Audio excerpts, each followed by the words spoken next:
आप अगर डिस्प्ले पे देखें यहाँ पर, तो इस डिस्प्ले को पूरा ध्यान से पढ़े और समझे कि क्या लिखा है। देखिए, ग्रीक शब्द का संदर्भ यहाँ ग्रीक शब्द को ओइपू का जिक्र है, जिसका बाइबल के संदर्भ में अर्थ होता है अभी नहीं, अभी नहीं। ठीक है, तो अभी नहीं का मतलब जो पहले यीशु मसीह ने कह दिया है कि मैं अभी नहीं जाता हूं, और ग्रीक में अगर आप समझेंगे इस शब्द के जिक्र को, तो ओइपू का मतलब होता है कि अभी नहीं, यानी नॉट येट। ठीक है, नॉट येट यह किसी चीज के हमेशा के लिए खारिज होने का दावा नहीं करता है। प्रीज लॉर्ड, एक बार फिर से आपका स्वागत है। मेरा नाम विपिन है और मैं एक इवेंजलिस्ट हूँ, और काफ़ी दिनों के बाद मैं ऑनलाइन आया हूँ एक नए चैनल के माध्यम से, क्योंकि जो हमारा पुराना चैनल था बिब्लिकल ज्ञान, वो चैनल हमारा किसी टेक्निकल इशू के कारण बंद हो गया है और हम उसको एक्सेस नहीं कर पा रहे हैं। तो आपसे मेरा जो नया यूट्यूब चैनल है वो बिब्लिकल ज्ञान 1 के नाम से है। आप प्लीज़ उसको जो है सब्सक्राइब कर ले, और हम जो भी वीडियो बनाएंगे आपसे इसी पर ही, इसी प्लेटफॉर्म पे अपलोड होगी, यानी बिब्लिकल ज्ञान 1 के ऊपर ही वीडियो अपलोड हो। चलते हैं अपने हम टॉपिक की ओर, और टॉपिक आज का ये है कि हम हर उस व्यक्ति को जवाब देते हैं जो बाइबल के खिलाफत में बात करते हैं और गलत इंटरप्रिटेशन करके हमारे मसीह भाइयों को भरमाते हैं। उनका नाम है सादाब सादाब अहमद, जो IRPC के जो ऑनर है, वो जो खुद से एक अपना चैनल चला रहे हैं। आज हम उसके ऊपर वीडियो बनाएंगे। आज हम उनको जवाब देंगे कि किस प्रकार से बाइबल का जो यीशु मसीह है, वो यीशु मसीह वाकई में सच्चा है और वो झूठा नहीं है। क्योंकि यदि आप पढ़ेंगे इब्रानियों या आप पढ़ेंगे पतरस की किताब में, तो लिखा हुआ है बाकायदा साफ साफ कि वह निर्दोष, निष्कलंक और निष्पाप, हर चीज़ों में निष्पाप ठहरा है। तो बाइबल का कलाम बिल्कुल इस बात को क्लियर कहता है कि यीशु मसीह जो है वो निष्कलंक, निर्दोष और निष्पाप थे। सबसे पहले मैं उनकी वीडियो क्लिप को आपके सामने रखूंगा, आप उसको जांचिए और मैं भी उसको जांचूंगा, और अब देखेंगे कि कितना उनके अंदर गुस्सा एक भरा हुआ है यीशु मसीह को लेकर के, और किस प्रकार से वो आरोप लगा रहे हैं। चलिए हम वीडियो शुरू करते हैं। मुझे ये बताइए कि अगर कोई झूठ बोलता है तो वो गुनाहगार है या नहीं है? झूठ बोलने वाला गुनाहगार है, लेकिन आप कुरान पे बात नहीं करना चाह रहे हैं। चलिए अब आयात है जॉन चैप्टर 7 वर्स नंबर 8 के ऊपर में जीसस क्राइस्ट ये बोलते हैं कि जाओ तुम लोग फेस्टिवल में, मैं नहीं जाऊंगा। ठीक है, I am not going up to that festival. और फिर जॉन चैप्टर 7 वर्स नंबर 10 में लिखा हुआ that he went to the festival. उसके बाद वो बोला गया कि वो फेस्टिवल में गए। सिर्फ एक लाइन के फर्क में वो बोलते पहले नहीं जाएंगे और फिर वो चले जाते हैं। तो ये झूठ हुआ या नहीं हुआ? मतलब आप कुरान पे बिल्कुल भी बात नहीं करेंगे। मैं जन्नत पे नहीं देख रहा हूँ कि आप कुरान से भाग रहे हैं। आप इस पे कौन दीजिए, झूठ हुआ या नहीं हुआ? हो सकता है इसके पीछे कोई मकसद हो जो हम समझ ना पा रहे हो। बोले भी है, मतलब झूठ बोल सकते हैं मकसद के साथ। नहीं, झूठ नहीं है वो आपके हिसाब से। जीसस झूठे हैं इस्लाम के हिसाब से? इस्लाम के हिसाब से तो नहीं है ना, यही तो खेल है ना। इस्लाम के हिसाब से मैं बात नहीं कर रहा हूँ, मैं आपके हिसाब से बात कर रहा हूँ। वही बता रहा हूँ ना, अगर कोई चीज समझ में ना आए इसका मतलब ये नहीं कि वो झूठी है।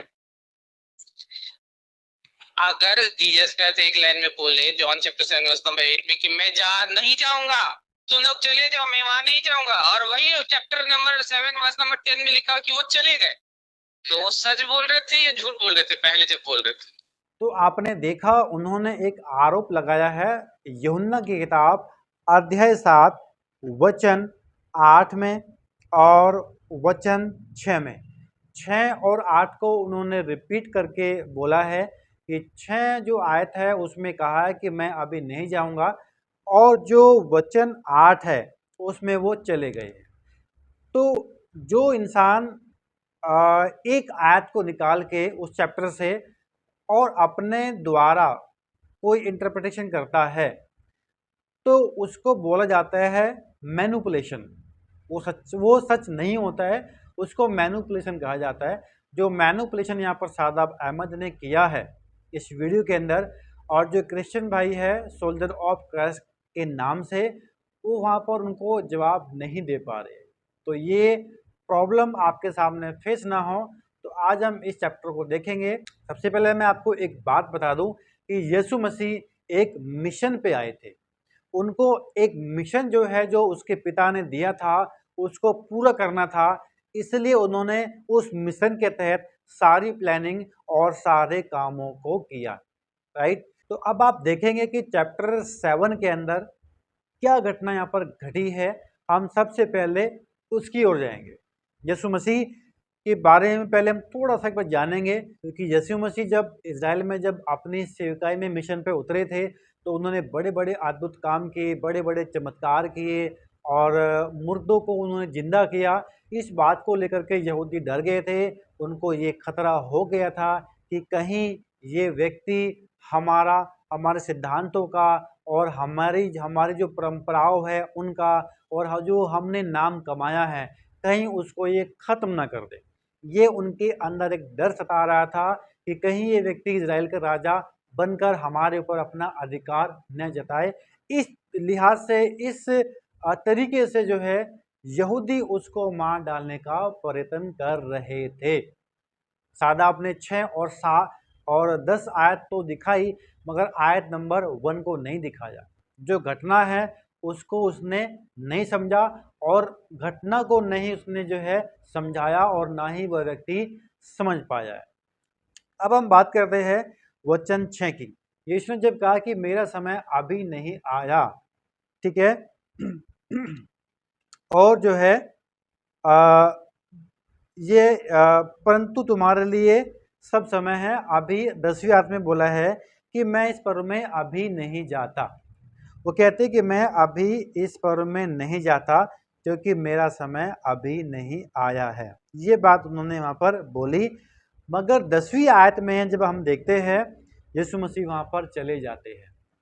ये सबसे बड़ी यहाँ पर कंट्रोवर्सी है सादाब के अकॉर्डिंग, कि इस बात को लेकर के यीशु मसीह एक पापी व्यक्ति है, उन्होंने पाप किया है। अब यीशु मसीह यहाँ पर एक प्लानिंग के तहत में जो काम कर रहे थे वो तो कर ही रहे थे। यहाँ पर एक बात और अच्छी है पकड़ने वाली, अगर आप उसको समझे तो। यीशु मसीह ने कहा 8वें वचन में, मेरा समय अभी तक नहीं आया। अगर आप इसी किताब में यूहन्ना 19 और चैप्टर 19 वर्ष नंबर 28, अध्याय 19 यूहन्ना का, और वचन 28 को यदि आप पढ़ेंगे तो मृत्यु से क्षण भर पहले क्या बोला? इट इज फिनिश, यानी सब कुछ पूरा हुआ है। तो इसका मतलब आप समझे कि पिता की एक प्लानिंग थी कि उस प्लानिंग के तहत उनको मृत्युदंड मिले, और उससे पहले यदि मृत्युदंड मिल जाता या उनको मार देते यहूदी लोग, तो फिर भविष्यवाणी पूरी सटीक नहीं ठहरती और बाइबल एक झूठी किताब ठहरती। मगर परमेश्वर का पुत्र को पहले से ही ज्ञान था कि मुझे किस तरीके से अपने कार्य को अंजाम देना है और किस प्रकार से मुझे अपनी पिता की आज्ञाओं को पूरा करना है। यहाँ पर ये सबसे बड़ा पॉइंट है। मैं आपको एक बेहतरीन चीज दिखाने जा रहा हूँ। आप अगर डिस्प्ले पे देखें यहाँ पर, तो इस डिस्प्ले को पूरा ध्यान से पढ़े और समझे कि क्या लिखा है। देखिए, ग्रीक शब्द का संदर्भ, यहाँ ग्रीक शब्द को ओइपू का जिक्र है, जिसका बाइबल के संदर्भ में अर्थ होता है अभी नहीं, अभी नहीं। ठीक है, तो अभी नहीं का मतलब जो पहले यीशु मसीह ने कह दिया है कि मैं अभी नहीं जाता हूं। और ग्रीक में अगर आप समझेंगे इस शब्द के जिक्र को, तो ओइपू का मतलब होता है कि अभी नहीं, यानी नॉट येट। ठीक है, नॉट येट। यह किसी चीज के हमेशा के लिए खारिज होने का दावा नहीं करता है, यानी वो ये नहीं कह रहा है कि मैं बिल्कुल भी नहीं जाऊंगा। तो अभी आपने दो चीज समझी। पहली जो मैंने आपको बताई कि यीशु मसीह ने बोला कि मैं अभी नहीं जाऊंगा, और दूसरा जो मैंने आपको डिस्प्ले पर दिखाया है कि ग्रीक शब्द में ओइपो का मतलब होता है अभी के लिए नहीं है, कि मैं अभी नहीं जाऊंगा, राइट। मगर उसके बाद यीशु अपने मिशन के तहत कुछ टाइम के बाद फिर वो गए। क्यों? क्योंकि एक मिशन दिया हुआ था।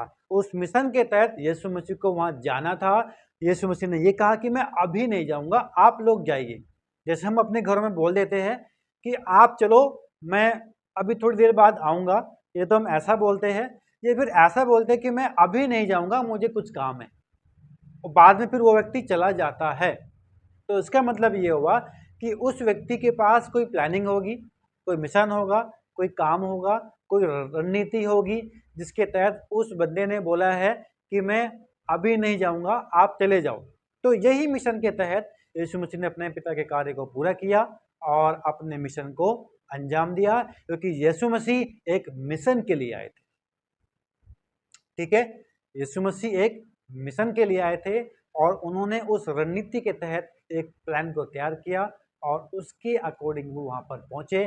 मगर सादाब जैसे लोग एलिगेशन करते हैं और मसीह भाइयों को फंसाते हैं, और हमारे कुछ ऐसे क्रिश्चियन भाई भी हैं जो जवाब देने में असमर्थ होते हैं। और जहां तक मुझे लगता है, कुछ ऐसे भी क्रिश्चियंस लोग हैं जो झूठे क्रिश्चियंस होते हैं और सादाब अपने चैनल पर उनको बुला के एक्सपोज करता है। तो आप प्लीज बाइबल को पढ़िए, उसके संदर्भ को पढ़िए, तब आपको समझ लगेगी। जैसे मैंने आपको एक एक तरीके से बारीकी से मैंने आपको सामने रख दिया है कि यीशु मसीह निष्पाप और निष्कलंक और निर्दोष मेमना थे। तो प्लीज आप इस वीडियो को शेयर कीजिए और लाइक कीजिए और सब्सक्राइब कीजिए, और हमारा जो नया चैनल है बिब्लिकल ज्ञान 1 के नाम से, आप इसको प्लीज सब्सक्राइब कर लीजिए, क्योंकि ये हमारा बहुत छोटा चैनल है और मैं आपसे कोई पैसे और कोई भी आपसे डोनेशन नहीं मांगता।